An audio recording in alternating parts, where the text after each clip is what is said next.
Picture a school bus, 40 feet long, yellow, familiar, something you've probably ridden in or driven past 1,000 times. Now picture an ocean where that bus isn't the biggest thing in the water. It's barely mid-sized. Every predator that mattered was bigger, every single one. This isn't one monster, this is an entire ecosystem where big was the minimum requirement just to survive. And today, we're going to walk through exactly how big, exactly how deadly, and exactly why an ocean like this could ever exist in the first place. We're talking about the Late Cretaceous seas, roughly 80 million years ago, right before the asteroid ended the age of dinosaurs. While Tyrannosaurus was stomping around on land, the ocean next door had built something arguably scarier. A food chain where every single link was oversized, overarmed, and completely unbothered by anything smaller than itself.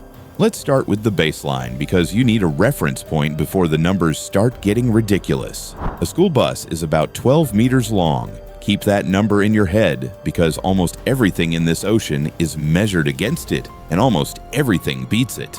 First up, Xiphectinus, an 18-foot bony fish that looked like someone crossed a tarpon with a nightmare. It wasn't the biggest predator in this ocean, not even close, but it was fast, aggressive, and had a mouthful of interlocking fangs built for swallowing prey whole. We know this because paleontologists have found Xiphectinus fossils with an entire 6-foot fish still intact inside their stomach cavity, meaning this animal choked to death trying to prove a point.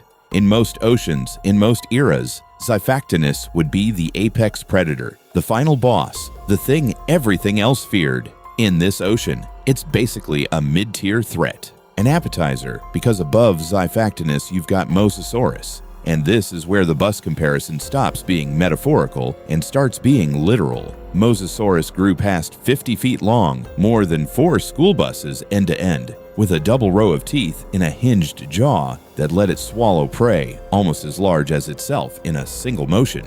It wasn't a dinosaur, it was a marine lizard, more closely related to modern monitor lizards than anything you'd expect to see swimming, and it didn't hunt like a shark, patiently circling. It hunted like an ambush predator with an outboard motor, using powerful paddle-like limbs to close distance in short, violent bursts. Now here's the part that should genuinely unsettle you. Mosasaurus wasn't at the top of this ocean either. Fossil evidence shows bite marks on Mosasaurus skulls and bones that match the teeth of other, larger Mosasaurus individuals, meaning the biggest predator in this ocean's most common threat wasn't a different species at all. It was cannibalism. In an ocean this stacked with oversized killers, sometimes the only thing big enough to hunt you was something exactly like you, just slightly bigger. Let's go bigger still.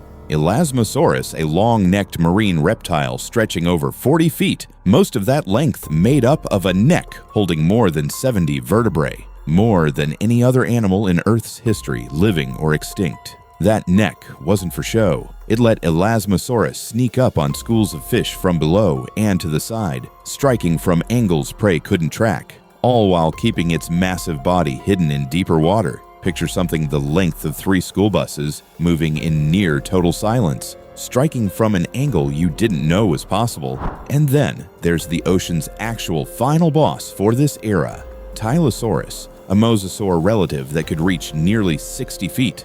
5 school buses laid end to end, with a reinforced battering ram skull it used to headbutt prey before finishing them off with its jaws. We know Tylosaurus fed on sharks, other marine reptiles, seabirds, and, yes, other mosasaurs, because fossilized stomach contents have confirmed all of it. This wasn't a specialist predator with one preferred prey. This was an animal that had functionally run out of things in the ocean that could threaten it, so it started eating everything, including its own competition. So, by now, you're probably wondering, how does an ocean even produce this many oversized predators at the same time? The answer comes down to 2 things stacking on top of each other. First, the Late Cretaceous had significantly warmer, shallower seas than today, covering huge swaths of what's now North America and Europe with nutrient-rich water, meaning more food, more prey, more energy available to support massive bodies. Second, marine reptiles like Mosasaurus and Elasmosaurus were still in the middle of an evolutionary arms race, each species pressuring the others to get bigger, faster, and better armed just to compete. Big prey needs big predators. Big predators need even bigger predators to keep them in check. Repeat that pressure for a few million years, and you get an ocean where bus-sized is the entry-level requirement. Here's the twist most people get wrong about this ocean. It's easy to assume an ecosystem this violent must have been unstable,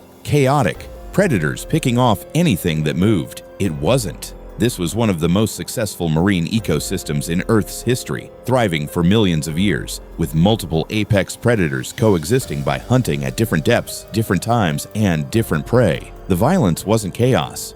It was balance. Every predator had carved out exactly enough space to survive next to the others, an equilibrium built entirely out of size, speed, and teeth. And then, 66 million years ago, none of it mattered. The asteroid that ended the dinosaurs also ended this ocean's entire food chain, because an ecosystem built around massive apex predators needs a massive, stable food supply to function.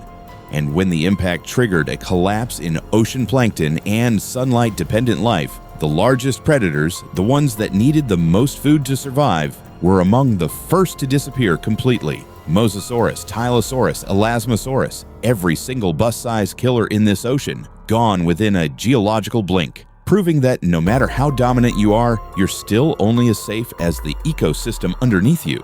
So if you dropped into this ocean today, here's the honest answer. It wouldn't matter which direction you swam. Every size class, every depth, every hunting strategy in that water was already occupied by something bigger than a bus, and most of them were built to eat things bigger than you by a significant margin. You wouldn't be prey by choice. You'd be prey by default, in an ocean that had simply run out of room for anything smaller than enormous. That's the real takeaway, hiding under all the size comparisons. This wasn't an ocean with a monster in it. This was an ocean where being merely bus-sized made you the small one. Comment which of these predators you think would win in a straight fight, Mosasaurus, Tylosaurus, or Elasmosaurus. And if oceans like this keep you up at night, subscribe, because next week we're going even deeper.